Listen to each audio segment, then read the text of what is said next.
अब जनाब पीर सैयदना शेख अब्दुल कादिर जिलानी जब मदरसा आलिया कादरिया के बानी बनकर, आज भी वो मदरसा 900 बरस गुजर गए हैं मौजूद है, जब तशरीफ़ फरमा हुए तो अलिफ ज़बर आ बा ज़बर बा नहीं पढ़ाया गया। आजकल जो मदरसों में कॉन्सेप्शनल तरीक़ा बताया गया है, जो ऑर्थोडॉक्स टीचिंग का तरीक़ा है, ख़ुद हमारे इंस्टीट्यूट में तजवीद के कायदे, इसके अलावा कुछ नहीं। हुजूर पीराने पीर गौसे आदम दस्तगीर ने तलबा में, स्टूडेंट्स में उस दौर की एक नई रूह फूकी, वो रूह जो सहाबा में पाई जाती थी, वो हिम्मत, वो जज्बा जो अहले बैत अथहार में पाया जाता था, जो हसरैन करीमैन के किरदार से नज़र आता था, वो रूह जनाब पीर सैयदना शेख अब्दुल कादिर जिलानी गौसे आज़म महबूब सुभानी ने अपने मदरसे के तलबा में फूकी। और उसका नतीजा ये हुआ कि आज बरसों से, सदियों से हम बैतुल मक़दिस के लिए रो रहे हैं। फ़लस्तीन पर होने वाले मज़ालिम आपकी निगाहों के सामने हैं। हर मस्जिद में बशमूल मक्कातुल मुकर्रमा के हरम मुबारक में मस्जिद नबवी का इमाम आज भी खुतबा पढ़ें, बाजियाबी बैतुल मक़दिस के लिए दुआ करते हैं कि नहीं? बाजियाबी बैतुल मक़दिस के लिए आले सऊद दुआ करते हैं, आले नज्द दुआ करते हैं, तमाम उलमा दुआ करते हैं। लेकिन इस दुआ का सिर्फ करना काफ़ी नहीं होगा दोस्तों। जनाब पीर सैयदना शेख अब्दुल कादिर जिलानी की ज़ाहिरी खिदमात देखें कि जब बैतुल मक़दिस ईसाइयों के कब्ज़े में चला गया, मुसलमानों का क़िबला अव्वल है, वो क़िबला जिस तरफ मेरे और आपके नबी रुख कर कर नमाज पढ़ा करते थे, जिसकी मस्जिद की ज़ियारत को क़स्दन इरादतन जाने पर मेरे नबी ने सवाब का मुस्तहक़ आपको फरमाया है, वो क़िबला मुसलमानों से छिन गया था।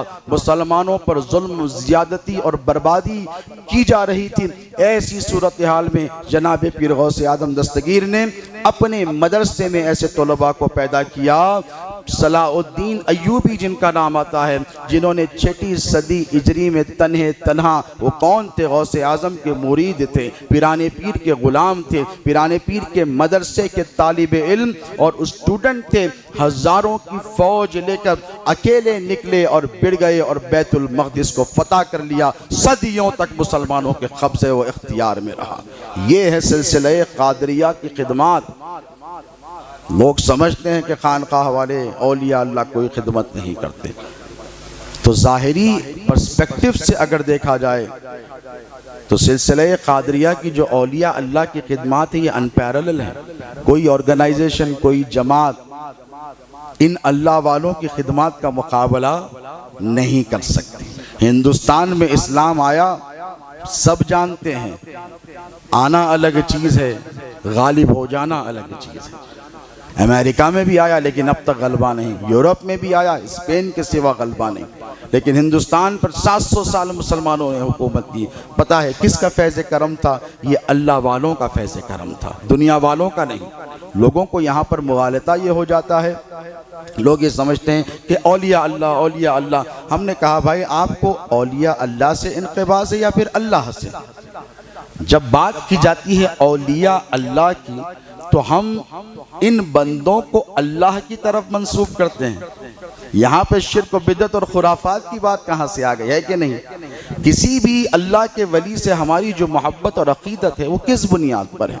देखिए मेरे 29वीं पुश्त में हुजूर पीराने पीर सैयदना गौसुल आज़म दस्तगीर जद्दे आला होते हैं। मुझे अपने दादा से अगर मोहब्बत हो तो ज़ाहिरी सी बात है, हर एक को अपने बाप दादा से मोहब्बत होती है कि नहीं? होनी भी चाहिए। लेकिन जो अहले सुन्नत हैं वो जनाब पीर सैयदना शेख अब्दुल कादिर जिलानी से इस कदर मोहब्बत करते हैं, उसकी बुनियाद क्या है? उसकी बुनियाद क्या है? ये बुनियाद तो नहीं कि आप उनकी महफिल व मजलिस में बैठे हैं, नहीं बैठे हैं, ज़माना पाया नहीं पाया, उनकी सोहबतें आपने देखी नहीं देखी, फिर भी आप इस कदर मोहब्बत क्यों करते हैं? हमने हाथ पकड़ कर पूछा तो कहने वाले ने कहा हज़रत वो अल्लाह के वली हैं, इसलिए हम उनसे मोहब्बत करते हैं। बुनियाद तो यही हुई ना कि वो अल्लाह के वली हैं। और जो मोहब्बत अल्लाह की ज़ात की खातिर की जाती है वो कभी रायगा नहीं होती। कोई भी अमल सिर्फ खालिसतन अल्लाह की रज़ा हासिल करने के लिए किया जाता है, वो खाली नहीं जाता। अब लोग कहते हैं कि ये जहाँ तक ये औलिया अल्लाह का निज़ाम है, इस पर हम इंशाअल्लाह रबीउस्सानी के इस मुक़द्दस महीने में कुछ मिसकंसेप्शंस हैं, कुछ लोगों को डाउट्स हैं, उससे भी क्लैरिफाई करने की आगे ज़रूर कोशिश करते रहेंगे। हुज़ूर सय्यदना शेख अब्दुल क़ादिर जीलानी रज़ियल्लाहु ताला अन्हु, जैसे आपने सुना कि सुल्तान सलाउद्दीन अय्यूबी जो फ़ातिह बैतुल मक़दिस थे, वो भी जनाब पीर सय्यदना शेख अब्दुल क़ादिर जीलानी के मुरीद थे, उनके मदरसे के तालिब इल्म थे। एक ज़ाहिरी तौर पर एक खिदमत मैंने आपकी निगाहों के सामने पेश की। आज दुनिया भर में हिस्ट्री को रिवाइव किया जा रहा है, तारीख़ मुसलमानों को बताई जा रही है, इसलिए कि मुसलमानों में एक नया जज्बा पैदा हो।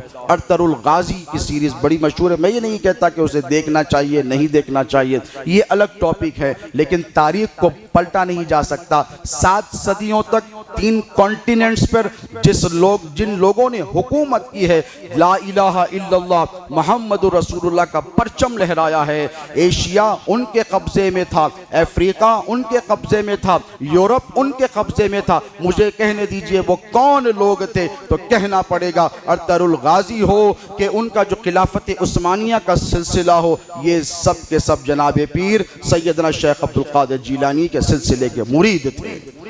तारीख नहीं बदली जा सकती दोस्तों, ये फैज़ नज़र है औलिया अल्लाह का। जब तक उम्मत मुस्लिमा अल्लाह वालों से जुड़ी रही, तब तक ये कामयाब व कामरान रही। और जब से औलिया अल्लाह के दामन को मिल्लत इस्लामिया ने छोड़ दिया है, जब से ज़लालत और गुमराही इनका मुक़द्दर बन गई है। जा बजा अल्लाह रब तबारक व तआला ने कुरान पाक में फरमाया है, ये मिसकॉन्सेप्शंस मिसअंडरस्टैंडिंग्स पैदा करने का दौर नहीं है, ये मुत्तहिद होकर इत्तिहाद से मुस्लिम दुश्मन ताकतों का मुकाबला करने का दौर है। अल्लाह ने कुरान में नहीं फरमाया या अय्युहल्लज़ीना आमनुत्तक़ुल्लाह व कूनू मअस सादिक़ीन, ए ईमान वालों तक़वा अख्तियार करो और सच्चों के साथ हो जाओ।